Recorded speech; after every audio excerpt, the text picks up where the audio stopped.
Hi everyone. I am very happy to interact with you all through this video. At the outset, I would like to thank you for the time which you are going to spare for watching this video. In this video, I am going to detail the concept titled Intensity of Distribution. These are all a couple of details related to my career. After you watch the full video, if you find the video beneficial to you, give a like to the video and do subscribe my channel so that you get the notification of my future videos. Intensity of distribution. Deciding the number of outlets in a region or for a population, that is the intensity of outlets, is a critical decision. It refers to the number of outlets by which a company or a marketer wants to serve its targeted customers in a given market.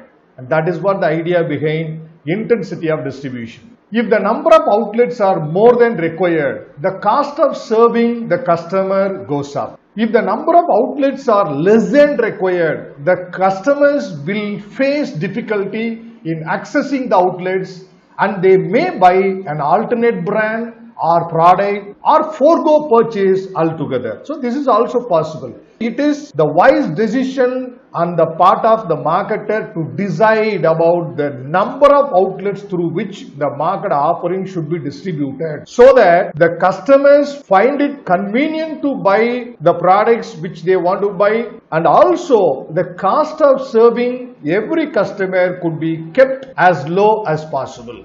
This is where you find the influence of the decision regarding number of the distribution outlets or number of intermediaries through which the market offering should be distributed. There are three options available for a company or a marketer.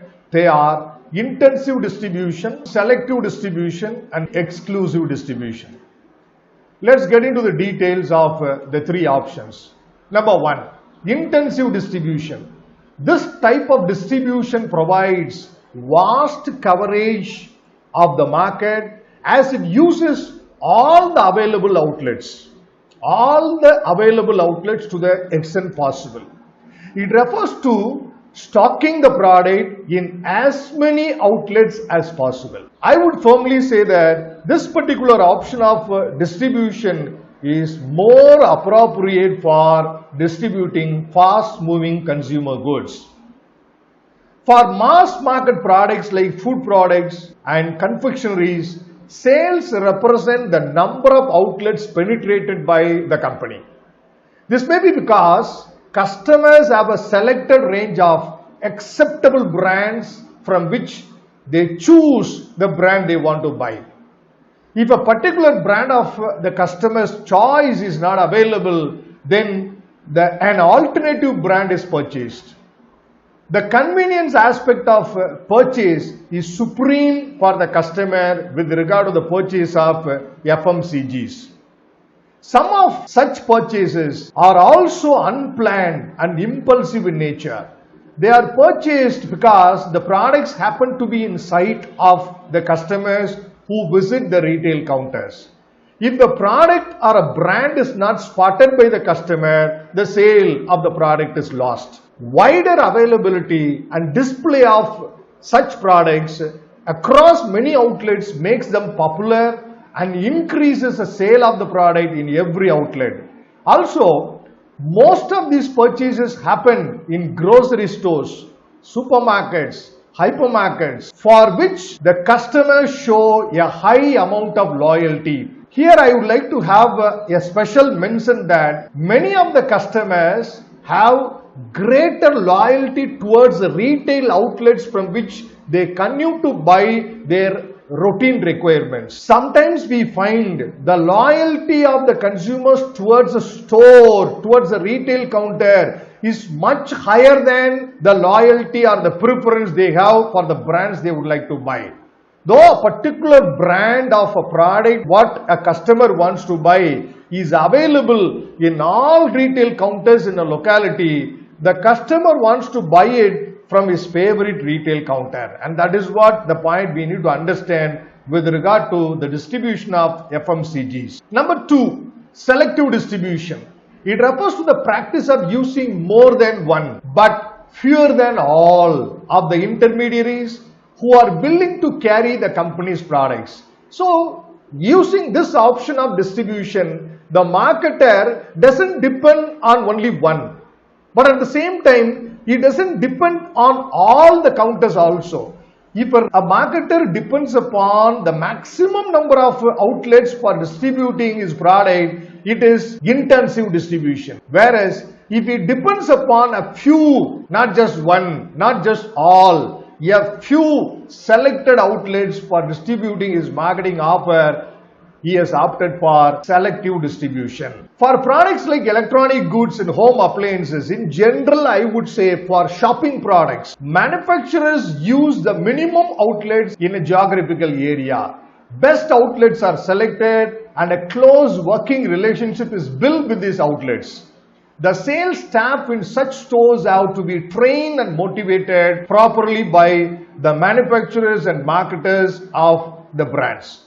This arrangement is accepted and preferred by the retail outlets and industrial distributors as it decreases competition between them. This arrangement is also used when buyers agree to spend time in the outlet when selecting products.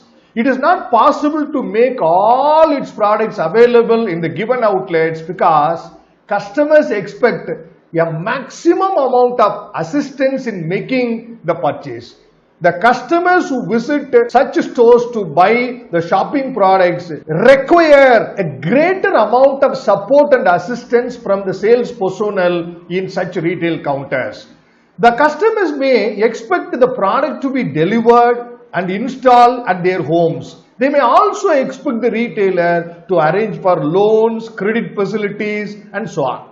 Therefore, only the retailers who can provide such services which are specified by the marketers can be signed up to carry the product for distribution in a given market area. The third option of distribution is exclusive distribution.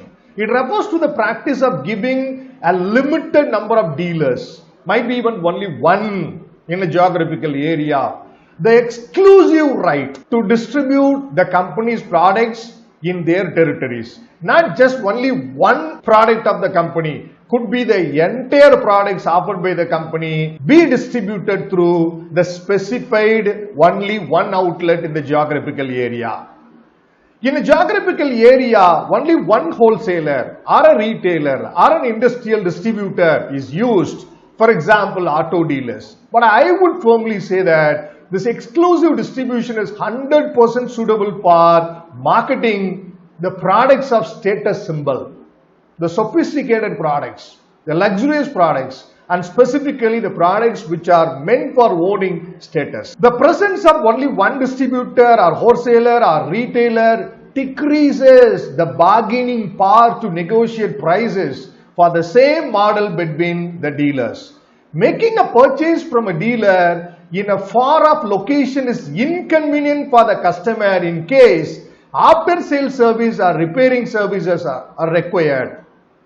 This encourages close cooperation between the manufacturer and the retailer with respect to servicing, pricing, and promotion as well. In this scenario, the distributor may demand exclusive distribution to stock a manufacturer's entire range of product lines. Manufacturers may also allow exclusive dealing in case the distributor is willing not to stock other companies' products. Since the level of commitment of both the channel member and the manufacturer is very high in this option of distribution, in case of estrangement, both are likely to fight bitterly. Thanks for watching this video. I hope I have clearly explained the intensity of distribution up to your level of understanding. I will meet you in another video. Thanks for your time. Bye for now, everyone.